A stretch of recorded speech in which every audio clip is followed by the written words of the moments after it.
அனைவருக்கும் வணக்கம். நாமெல்லாம் என்ன நினைச்சிட்டு இருக்கோங்க, இந்த போலீஸ் தான் நமக்கு பாதுகாப்பு. ஏதாவது நம்ம வீட்டிலேருந்து வெளியில போறவங்களுக்கு, நம்ம பெண் பிள்ளைகளுக்கு யாருக்காவது ஏதாவது பிரச்சனை வந்துருச்சு அப்படின்னா அந்த போலீஸ் வந்து ஓடி வந்து காப்பாத்திடுவாங்க. இந்த போலீஸ் இருக்கிற வரைக்கும் ஒன்றும் பிரச்சனை இருக்காது அப்படின்னு நம்பக்கூடிய அப்பா அம்மா, பெண்கள், ஆண்கள் நிறைய பேர் இருப்போம்.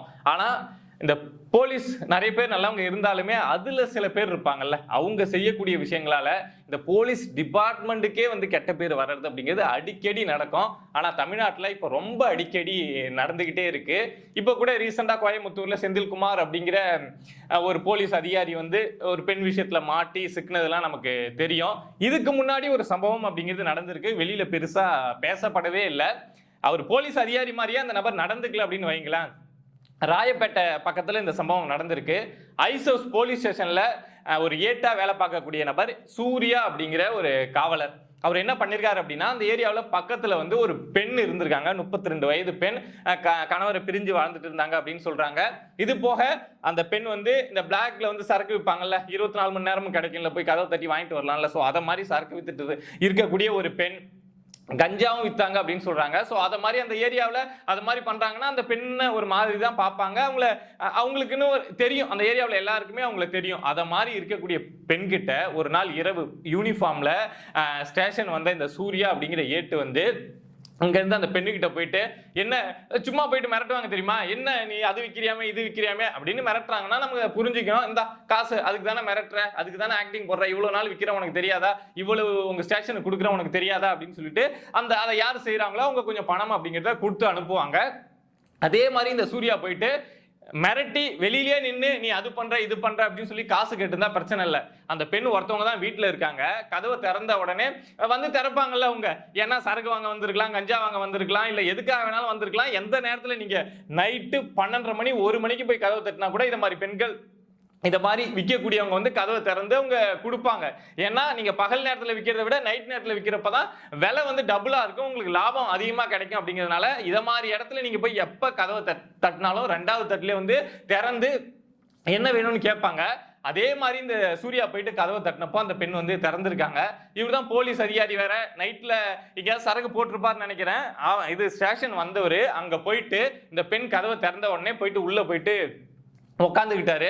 உட்காந்த உடனே அந்த பெண் வந்து என்ன ஏது ஏதாவது சரக்கு வேணுமா அப்படிங்கிற மாதிரி கேட்கிறப்போ இவரு சட்டையை கழட்ட ஆரம்பிச்சிருக்காரு, போதையில இருக்காரு. ஸோ இந்த விஷயம் அந்த பெண்ணுக்கு தெரிஞ்சிருச்சு. தெரிஞ்ச உடனே அந்த பெண் வந்து திட்ட ஆரம்பிக்கிறாங்க, நீ வெளியில போயிடு, நீ யூனிஃபார்ம்ல இருக்கன்னு பாக்குறேன், இல்லைன்னா என்ன பண்ணுவேன்னு தெரியாது அப்படின்னு சொல்லிட்டு திட்ட ஆரம்பிக்கிறாங்க. அந்த நபர் தான் போதையில இருக்காரு இல்லையா, போலீஸுங்கிற ஒரு மெதப்பு வேற இருக்கும், யூனிஃபார்ம் வேற போட்டிருக்காரு இல்லையா. ஸோ அவரு அந்த பெண் சொல்றத கொஞ்சம் கூட கண்டுக்காம நீ என்ன கல்யாணம் பண்ணிக்கோ, இந்த நபருக்கு சூர்யாங்கிற நபருக்கு 28 வயது, அந்த பெண்ணுக்கு வந்து 32 வயது. ஆனா அந்த பெண்ணை பார்த்து நீ என்ன கல்யாணம் பண்ணிக்கோ, அதாவது அந்த நேரத்துக்கு ஏதாவது பேசணும் ஏதாவது சொல்லணும் இல்லையா, அதை வா பெட்ரூமுக்கு வா அப்படின்னு சொல்லிட்டு அந்த காவலர் அந்த பெண்ணை கூப்பிட்டுருக்காரு. பட் அந்த பெண் வந்து உடனடியா இவன் ஏதோ நம்மளை பிரச்சனை பண்ண போறான், ஏதோ நம்மளை பிரச்சனை ஆக்குறான் அப்படின்னு சொல்லிட்டு வெளியில வந்து கதவை சாத்திக்கிட்டு அக்கம் பக்கத்துல இருக்கவங்க எல்லாம் சத்தம் போட்டு கூப்பிட்டுருக்காங்க. அதுக்கப்புறம் அங்க இருந்து அக்கம் பக்கத்துல இருக்கக்கூடியவங்க எல்லாம் வந்து இவர் வேலை பார்க்கக்கூடிய அதே ஐசோஸ் போலீஸ் ஸ்டேஷன்ல இருந்து காவலர்கள் எல்லாம் வந்து இந்த நபரை வெளியில கூப்பிட்டு சமாதானப்படுத்தி போதையில இருக்கடா என்னடா பண்ற அப்படின்னு சொல்லிட்டு அங்க இருந்து பேசி வெளியில அனுப்பிச்சு வச்சிருக்காங்க. அடுத்த நாள் வழக்கம் போல ப்ரொசீஜரா கூப்பிட்டு என்ன விசாரணை நடத்தி என்னடா இப்படி பண்ண என்னடா அது அப்படிங்கிற விஷயம் எல்லாம் போயிட்டு இருக்கோம். இதுல என்ன ஒரு விஷயம் அப்படின்னா, இத மாதிரி ஒரு சம்பவம் நடந்துருச்சு அப்படின்னு நம்ம கேட்டோம்னாவே என்னடா அது ஒரு காவலர் இப்படி பண்றாரா அப்படிங்கிற மாதிரி ஒரு கோபம் வரும். ஆனா இதுல இந்த நபர் உள்ள போறது, அந்த பெண்ணுகிட்ட பேசுறது எல்லாத்தையுமே அந்த பெண் வந்து வீடியோ எடுத்திருக்காங்க. இந்த ஆள் வர அந்த லாங்குவேஜை பார்த்துட்டே இவங்க புரிஞ்சுக்கிட்டாங்க, இவன் வேற எதுக்கோ இடக்கு முடக்காதான் வரான் அப்படின்னு. வரதை தெரிஞ்சுக்கிட்டு அந்த பெண் வந்து வீடியோ எடுத்திருக்காங்க. அந்த வீடியோ தமிழ்நாடு முழுக்க அந்த நபருடைய யூனிஃபார்ம்ல இருக்கக்கூடிய அந்த காவலருடைய அந்த வீடியோ அப்படிங்கிறது தமிழ்நாடு முழுக்க வைரல் ஆயிட்டு இருக்கு. நாம என்ன நினைச்சிட்டு இருக்கோம், இந்த காவலர்கள்லாம் நேர்மையா இருப்பாங்க. இந்த நபர் ஸ்டேஷனுக்கு போயிட்டு வேற எங்கேயோ போனப்ப அன்யூனிஃபார்ம்ல இருக்கப்போ லீவ்ல இருக்கப்போ கூட இந்த சம்பவம் நடக்கல. ஸ்டேஷனுக்கு போயிட்டு அந்த யூனிஃபார்மோட அங்க போய் இதை செய்யறான் அப்படின்னா நமக்கு எப்படி காவலர்கள் மேல மரியாதை அப்படிங்கிறது வரும். இதுதான் முதல் சம்பவம்னா பரவாயில்ல, இதுக்கு முன்னாடி இதை மாதிரி சம்பவங்கள் தொடர்ச்சியா நடந்துகிட்டே இருக்கப்போ இதை மாதிரி விஷயங்களை பாக்குறப்போ நமக்கு எப்படி காவலர்கள் மேல மரியாதை வரும், காவலர்கள் தான் நம்மளை பாதுகாப்பாங்க அப்படிங்கிற எண்ணம் நமக்கு எப்படி வரும் சொல்லுங்களேன். இதுக்கெல்லாம் காரணம் என்ன அப்படின்னு பார்த்தோம்னா தொடர்ச்சியா இந்த காவலர்கள் வந்து பாக்குறாங்கல்ல, இத மாதிரி கேஸ்ல வந்து ஒருத்தன் உள்ள வரான் அப்படின்னா, போக்சோ வழக்குல வருவான், இல்ல செக்ஷுவல் ஹராஸ்மெண்ட் வழக்குல ஏதோ ஒரு வழக்குல வருவான் அப்படின்னா, அவன் அடுத்த 30வது நாள் இல்ல அடுத்த 60வது நாள் அவன் வந்து ஜாமீன் வாங்கிட்டு போயிடுறான், அவன் ஈஸியா வெளியில போய் சுத்துறான் அப்படிங்கறத இந்த காவலர்களே நிறைய பேர் பாக்குறாங்க. 90 நாளுக்குள்ள போக்சோ வழக்குல உள்ள போனவன் 6 மாசத்துக்குள்ள வெளியில வரான் ஜாமீன் வாங்கிட்டு அப்படிங்கிற வழக்கெல்லாம் அந்த காவலர்கள் பார்ப்பாங்கல்ல.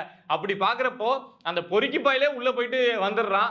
நமக்கு என்ன, நாம போலீஸ், நாம செஞ்சா யாரு கேட்பாங்க அப்படிங்கிற எண்ணம் பொதுவா ஒரு காவலருக்கு வரும்ல. சோ அத மாதிரியான எண்ணம் இங்க இருக்கக்கூடிய காவலர்களுக்கு எல்லாருக்குமே இந்த குற்றவாளிகள் கூட சேர்ந்து ஈஸியா தப்பிச்சிடலாம், எந்த பிரச்சனை வந்தாலும் மாட்ட மாட்டோம் அப்படிங்கிற எண்ணம் இந்த காவலர்களுக்கு வர ஆரம்பிச்சிடுது.